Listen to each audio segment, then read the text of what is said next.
Good evening. Welcome to my Facebook and welcome to my vlog. So, anyway guys, mayroon tayong pag-uusapan ngayon kasi kanina tapos ako nagtawag sa anak kong panganay ngayon. So, nag-attend ako saglit ng meeting. So, ganun naman talaga pag nandito tayo sa bahay.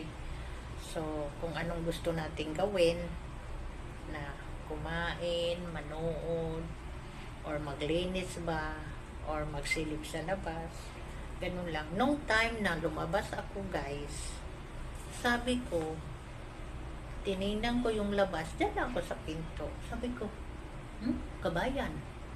So, sabi ko, hello kabayan. Sabi ko, lamit kayo dito. Kaya yun, kinausap ko yung kabayan. Alam mo guys, nag-apply daw sila sa Manila na, ano ba yung agency nila? Amriyad, basta yun. Tapos sabi ko, saan kayo galing? Sabi ko gano'n. Mayroon daw silang trabaho doon na pinuntahan. So, dalawa sila. So, ngayon, may accommodation daw dito sa likod ng bahay. So, itong background guys, na nilagay ko dito sa screen, background lang yan ha. Kasi kinausap ko sila.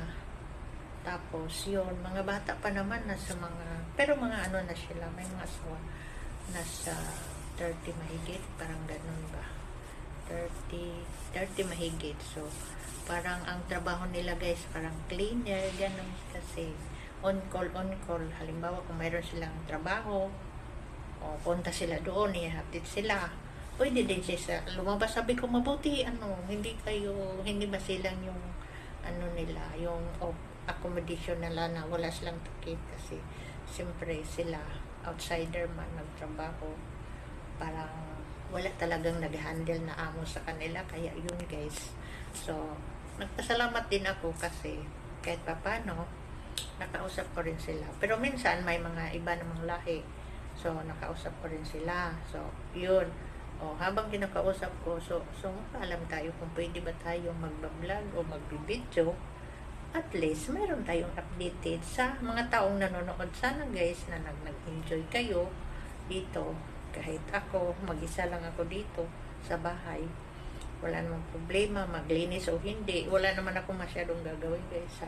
Isa lang taong binabantayan ko. Pero pag mayroon siyang doktor, siyempre maaga tayo magising. Tapos pag may mga bisita, ay mag-prepare din tayo. Ganon. So guys, thank you for watching. Sana po kayo ay nag-enjoy. At tayo mga nagtatrabaho dito, relax lang natin yung sarili natin. Huwag tayo masyado ma-stress kasi marami tayong nakikita na ayun, magkasakit. Tapos may mga dito sa kamay, mga damage ba. So ingatan din natin yung sarili natin guys. So huwag nating masyadong i-murder yung katawan natin, pati yung mga kamay, diba guys? So ganun lang guys, mag-ingat lang tayo at God bless. Bye.